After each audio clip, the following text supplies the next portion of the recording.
Hi friends, welcome to Lalli వంటలు and vlogs channel. ఈరోజు మీకు నిమ్మకాయ పులిహోర ఎలా చేయాలో చేసి చూపిస్తాను.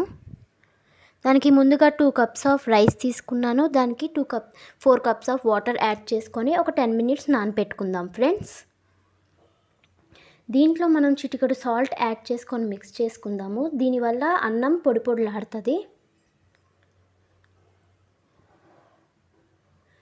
ఇప్పుడు దీన్ని ప్రెషర్ కుక్కర్లో పెట్టుకుందాం. ప్రెషర్ కుక్కర్లో ఒక గ్లాస్ ఆఫ్ వాటర్ వేసుకొని దీన్ని పెట్టుకుందాము రైస్ని.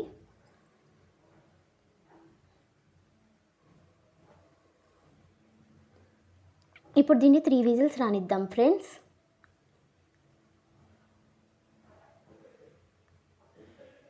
ఓకే, రైస్ అయిపోయింది. ఇప్పుడు దీన్ని ఒక 10 మినిట్స్ చల్లార్చుదాం.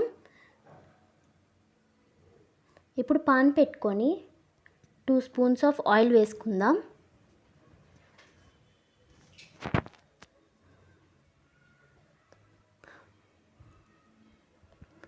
ఆయిల్ వేడెక్కిన తర్వాత కొంచెం శనగపప్పులు, ఇవి కొంచెం రెడ్డిష్గా వచ్చేంత వరకు వేయించుకోండి.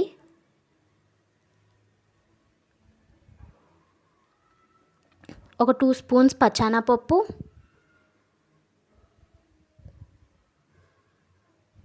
చిటికెడు మెంతులు వేసుకోవడం వల్ల టేస్ట్ బాగుంటుంది ఫ్రెండ్స్. ఒక స్పూన్ మినప్పప్పు, ఆవాలు వేసుకోవాలి. ఆవాలు చిటపట అంతే అనే వరకు వేయించుకోండి. ఒక 2 ఎండుమిరపకాయలు రెబ్బలు వేసుకోండి. కరివేపాకు తగినంత, కొంచెం ఎక్కువ వేసుకుంటే మంచిది ఫ్రెండ్స్, ఆరోగ్యానికి మంచిది. ఒక 3 పచ్చిమిరపకాయలు వేసుకోవాలి కట్ చేసుకొని. దీన్ని ఒక 2 to 3 మినిట్స్ వేయించుకుందాం ఫ్రెండ్స్.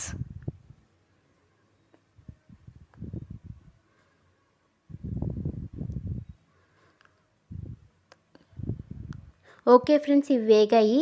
ఇవి చల్లారేలోపు మనం నిమ్మకాయని స్క్వీజ్ చేసుకుందాం. నేను 2 లెమన్స్ తీసుకున్నాను. మరి గట్టిగా పిండకండి ఫ్రెండ్స్, చేదు వచ్చేస్తుంది.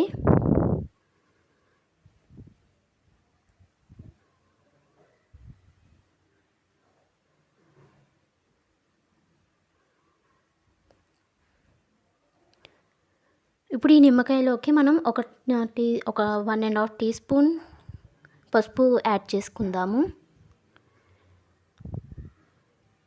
ఇప్పుడు కొంచెం వేడిగున్న అన్నంలోకి నూనె యాడ్ చేసుకుందాము. మరీ వేడిగా వద్దు, లైట్గా వేడిగా ఉన్న దాంట్లోకి మనం నిమ్మకాయ వేసుకుంటే చేదు రాదు.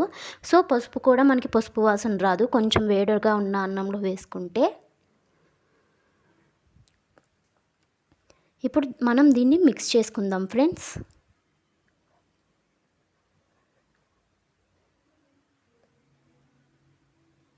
మరి ఎక్కువ వేడిగా ఉన్న అన్నంలో వేసుకుంటే చేదు వస్తుంది నిమ్మకాయ. ఇప్పుడు పోపు వేసుకుందాం ఫ్రెండ్స్. తగినంత సాల్ట్ యాడ్ చేసుకుందాం. ఇప్పుడు దీన్ని ఫైనల్గా మిక్స్ చేసుకుందాం.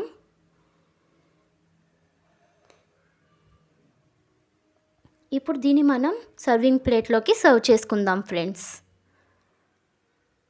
ఇదిగోండి ఫైనల్గా నిమ్మకాయ పులిహోర. ఇప్పుడు మనం కొత్తిమీరతో గార్నిష్ చేసుకుందాం. ఫ్రెండ్స్, మీకు కనుక నా ఛానల్ నచ్చినట్టయితే please like, share and subscribe to my channel.